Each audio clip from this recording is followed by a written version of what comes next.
नमस्कार बच्चों, हिंदी की पाठशाला में आपका स्वागत है। आज हम पाठ 4 व्याकरण का संधि पढ़ेंगे, समझेंगे। संधि क्या होता है? आप कुछ उदाहरण देखिए। हिम जमा आल्य हिमालय, सत जमा जन सजन, नी जमा रस नीरस। ऊपर दिए गए उदाहरणों द्वारा स्पष्ट हो जाता है कि प्रथम शब्द की अंतिम ध्वनि और द्वितीय शब्द की प्रथम ध्वनि, जैसे हिम की अंतिम अ और आल्य की प्रथम आ, प्रथम ध्वनि एक दूसरे को प्रभावित करती हैं। इस ध्वनि परिवर्तन की प्रक्रिया का नाम संधि है। हम इस पहले वाले अक्षर की अंतिम ध्वनि और दूसरे वाले की प्रथम ध्वनि का मेल करते हैं तो वो एक नई ध्वनि बनती है, परिवर्तन होता है, उसी को संधि कहते हैं। दो ध्वनियों के परस्पर मेल से जो विकार होता है, जो परिवर्तन होता है, उसे संधि कहते हैं। संधि के भेद 3 भेद हैं: स्वर संधि, व्यंजन संधि, विसर्ग संधि। अब स्वर संधि क्या है? दो स्वरों के मेल से जो विकार उत्पन्न होता है, जो परिवर्तन होता है, उसे स्वर संधि कहते हैं। दो स्वरों के मेल से, हमने स्वर और व्यंजन पढ़े थे वर्ण विचार में, तो दो स्वरों के विकार से जो मेल से जो विकार उत्पन्न होता है उसे स्वर संधि कहते हैं। स्वर संधि के भेद, जैसे अ आ मिला दिए, ये ना, ये स्वर अ और आ को मिलाकर आ हो गया। अभी आगे आपको एक्सप्लेन करूँगी मैं। स्वर संधि के कितने भेद हैं? दीर्घ संधि, गुण संधि, वृद्धि संधि, यण संधि और अयादि संधि, ये 5 भेद हैं। नाम एक बार फिर से सुनेंगे। दीर्घ संधि, गुण संधि, वृद्धि संधि, यण संधि, अयादि संधि। आप संधि की परिभाषा अपनी नोटबुक में लिखेंगे। उसके बाद ये भेद, जैसे इसमें चार्ट बनाकर दिखाया हुआ है, डायग्राम सा, ऐसे ही आप भी बना लेंगे। उसके बाद आप दीर्घ संधि, जब किसी ह्रस्व या दीर्घ स्वर के बाद, ह्रस्व होता है जिसमें थोड़ा समय लगे बोलने में, दीर्घ होता है थोड़ा सा ज़्यादा लगे, उसी स्वर का ह्रस्व या दीर्घ रूप आता है तो दोनों मिलकर दीर्घ हो जाते हैं। ह्रस्व और दीर्घ मिलकर दीर्घ हो जाता है। समान स्वर का दीर्घ हो जाना, इसे दीर्घ संधि कहा जाता है। अब आप उदाहरण से समझेंगे। अ जमा अ, दोनों अ हैं, लेकिन क्या बन गया? आ। राम जमा अवतार रामावतार, और यहाँ आ की ध्वनि आ गई। राम का पीछे वाला अ, अवतार का पहले वाला अ, और दोनों को मिलाकर बन गया आ, रामावतार। धर्म जमा अर्थ, धर्म में पीछे अ मिला के दोनों, अर्थ का आगे वाला क्या बन गया? धर्मार्थ। कृष्ण जमा अवतार कृष्णावतार। ऐसे ही अब दूसरा देखिए। अ और आ मिलाकर आ की वो भी बड़ी साउंड आएगी, आ।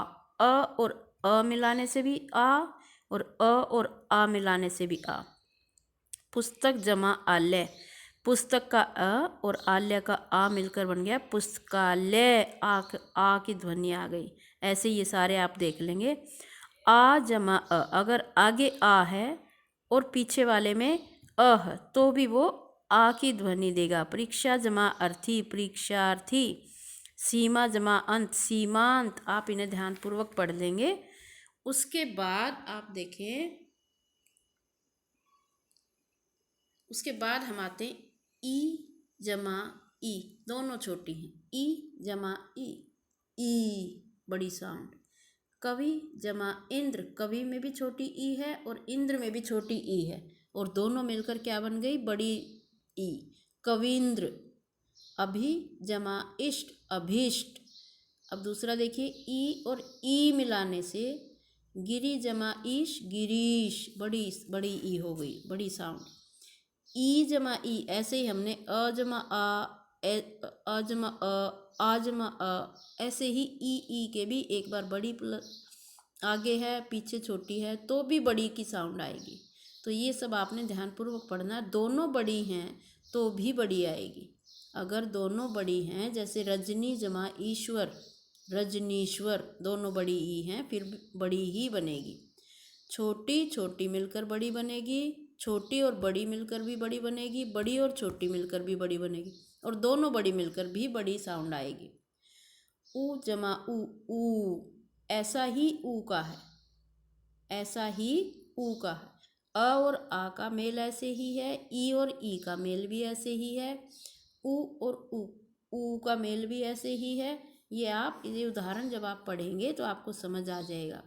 भानु जमा उदय, भानुदय, देखो छोटा ऊ, दोनों छोटे ऊ मिलकर बड़ा हो गया। लघु जमा ऊर्जा, लघूर्जा, एक छोटा और एक बड़ा मिलकर बड़ा हो गया। उसके बाद अब भू जमा उत्सर्ग, अब पहले बड़ा और फिर छोटा मिलकर भी बड़ा हो गया, भूत्सर्ग। वधु जमा उत्सव, वधूत्सव, और दोनों बड़े मिलकर भी बड़ा हो गया। सरयू जमा ऊर्मी, सरयूर्मी। भू जमा उधर, भूधर, तो दोनों मिलकर भी बड़े की साउंड, छोटे और बड़े दोनों मिलेंगे तो बड़े की साउंड, और दोनों बड़े मिलेंगे तो भी बड़े की साउंड। गुण संधि देखिए, अब जब आ के बाद ई हो तो दोनों के स्थान पर ए हो जाता है। जब आ के बाद ऊ हो तो दोनों के स्थान पर ओ हो जाता है। ये आपको याद रखना है, जैसे मैथ्स के फॉर्मूले याद रखते हो। तथा आ से परे री होने पर दोनों के स्थान पर अर हो जाता है। इसे गुण संधि कहते हैं। ये फॉर्मूले आप इसके देखेंगे, क्या क्या आपने याद रखना है वो देखिए। सबसे पहले आप ये देखेंगे ये फॉर्मूला जो दिया हुआ, आ मिलेगा तो क्या बनेगा, ई मिले तो क्या बनेगा, ये सब इसको आप मैथ्स के फॉर्मूलों की तरह याद करेंगे गुण संधि में। उसके बाद देखें आप उदाहरण, अ जमा ई, ए, देव जमा इंद्र, देवेंद्र, भारत जमा इंदु, भारतेंदु, और अ और ई मिलाएंगे तो भी ए बनेगा। राम जमा ईश्वर, रामेश्वर, परम जमा ईश्वर, परमेश्वर। अब आगे देखेंगे आप, ये सारे उदाहरण आप पढ़ेंगे, नहीं समझ आएगा तो मेरे से फिर पूछेंगे। अब आप वृद्धि संधि पर आ जाएंगे। किस पर? वृद्धि संधि। आपके पास किताब है, आप उसमें से ध्यान पूर्वक पढ़ेंगे, जो नहीं समझ आएगा तो पूछ लेंगे। वृद्धि संधि, जब आ के बाद ऐ हो तो दोनों के स्थान पर ऐ हो जाता है, तथा ओ और औ होने पर औ हो जाता है। अब इसमें भी जो दीर्घ साउंड है वो हो जाएगी। इस मेल को वृद्धि संधि कहते हैं। अ और ए मिलकर ऐ, एक जमा एक, एकैक। लोक जमा ऐषणा, लोकैषणा। सदा जमा एव, सदैव। सदा जमा ऐक्य, सदैक्य, सदैक्य। महा जमा ऐश्वर, महेश्वर, महेश्वरीय। महा जमा ऐश्वर्य, महेश्वरीय। तो ये आपने ध्यान से पढ़ने हैं। इसके बाद हम आ जाते हैं यण संधि पर। यण संधि क्या है? ह्रस्व या दीर्घ ई, उ, री के पश्चात यदि अन्य असमान स्वर आते हैं जो समान ना हो, तब ई का, य, ऊ का व और री का र हलंत हो जाता है। इसे यण संधि कहते हैं। आप ये याद करेंगे, एक जगह लिखेंगे और अपने स्टडी टेबल के पास इसे पेस्ट करेंगे, चिपकाएंगे, तो आप इन्हें याद कर पाएंगे। यदि जमा अपि, यद्यपि। इति जमा आदि, इत्यादि। देवी जमा अर्थ, दिव्यर्थ। इसके बाद आप आ जाएंगे ऊ जमा अन्य स्वर है व हलंत। सु जमा अच, स्वच्छ। ये देखो व हलंत बन गया, व हलंत। सु जमा अच, स्वच्छ। वधु जमा आगमन, वध्वागमन, वध्वागमन। सु जमा आगत, स्वागत। अनु जमा ऐषण, अन्वेषण। अब री प्लस अन्य स्वर, कोई और स्वर उसमें आ गया तो र हलंत बनेगा। कैसे? पितृ जमा आज्ञा, पित्राज्ञा। पितृ जमा अनुमति, पित्रानुमति। अब हम आते हैं अयादि संधि क्या है। अयादि संधि। ए, ऐ, ओ, औ स्वरों का मेल किसी दूसरे स्वर से हो तो ए का अय, ऐ का आय, ओ का औ तथा औ का आव हो जाता है।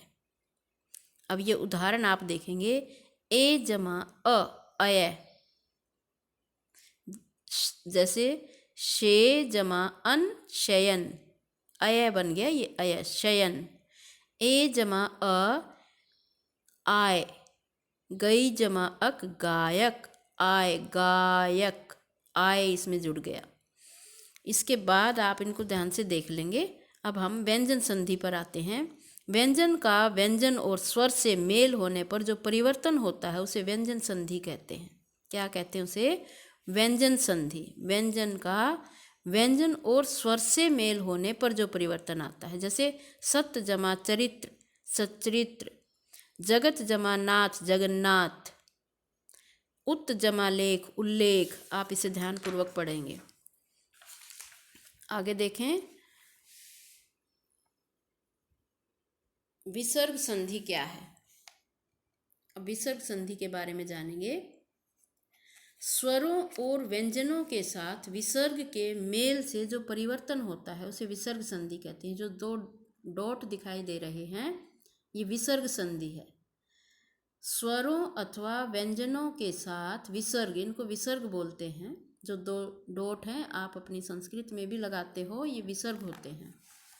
के मेल से जो परिवर्तन होता है उसे विसर्ग संधि कहते हैं। जैसे मनः जमा विनोद, मनोविनोद, मनः जमा रंजन, मनोरंजन, नीह जमा धन, निर्धन।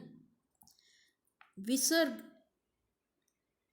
संबंधी कुछ और नियम हैं। विसर्ग का ओ होना, विसर्ग के स्थान पर विसर्ग, जो ये दो बिंदी लगी हुई हैं, जो दो डॉट आपको दिख रही हैं, ये विसर्ग है।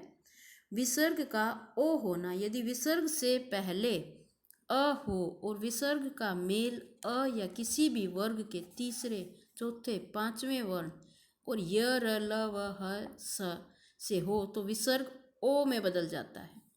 मनः जमा हर, मनोहर, मनः जमा ज, मनोज। अब आप विसर्ग संधि को ध्यानपूर्वक पढ़ेंगे, इसके उदाहरण अवश्य पढ़ेंगे, उसके बाद आप इसे समझेंगे। अब अध्याय संक्षेप में हम आते हैं, इसको पढ़ेंगे ध्यानपूर्वक। क्या है ये? ध्वनियों के परस्पर मेल से जो परिवर्तन होता है उसे संधि कहते हैं। संधि के 3 भेद हैं, स्वर संधि, व्यंजन संधि, विसर्ग संधि। 2 स्वरों के मेल को स्वर संधि कहते हैं। स्वर संधि के मुख्य 5 भेद हैं, दीर्घ संधि, गुण संधि, वृद्धि संधि, यण संधि, अयादि संधि। ये एक पूरे चैप्टर का संधि का निचोड़ ये है, मुख्य बिंदु हैं ये। जब किसी व्यंजन का मेल व्यंजन या स्वर से होता है तो उसे व्यंजन संधि कहते हैं। विसर्ग का मेल किसी स्वर या व्यंजन के साथ होने पर विसर्ग में होने वाला परिवर्तन विसर्ग संधि कहलाता है। अब आप ये ऊपर वाला जब आप पढ़ेंगे तो आपको अच्छे से समझ आएगा। अपनी किताब में से पहले पढ़ेंगे, उसके बाद अभ्यास की तरफ जाएंगे। विद्यालय शब्द का सही संधि विच्छेद है, विद्यालय का विद्या जमा आलय, विद्या जमा आलय। रामेश्वर शब्द का सही संधि विच्छेद है, राम जमा ईश्वर। नमस्ते शब्द का सही संधि विच्छेद है, नमः जमा स्ते। आप खुद करेंगे, इसमें से भी आपको देखना नहीं पड़ेगा। आप जब इसको ध्यानपूर्वक इस पाठ को पढ़ेंगे संधि को, तो इसके जो अभ्यास कार्य है वो आप स्वयं करेंगे, कॉपी में नहीं करेंगे। अभ्यास कार्य बुक में ही करेंगे। कॉपी में परिभाषा लिखेंगे, संधि किसे कहते हैं, संधि के कितने भेद हैं, भेदों के नाम भी लिखेंगे। स्वर संधि, व्यंजन संधि लिखेंगे, स्वर संधि के भेद लिखेंगे, व्यंजन संधि सब लिखेंगे ये। लेकिन जो अभ्यास कार्य आपको दिया है वो कॉपी में नहीं लिखेंगे, उसको किताब में ही करेंगे। कॉपी में तो आप संधि की परिभाषा, फिर उसके भेद, फिर स्वर संधि के बारे में क्या है स्वर संधि और उसके कितने भेद हैं, फिर व्यंजन संधि क्या है, परिभाषा उसकी, और उसके बाद विसर्ग संधि क्या है, बस इतना लिखेंगे, अभ्यास इसी में करें। धन्यवाद, आज के लिए इतना ही।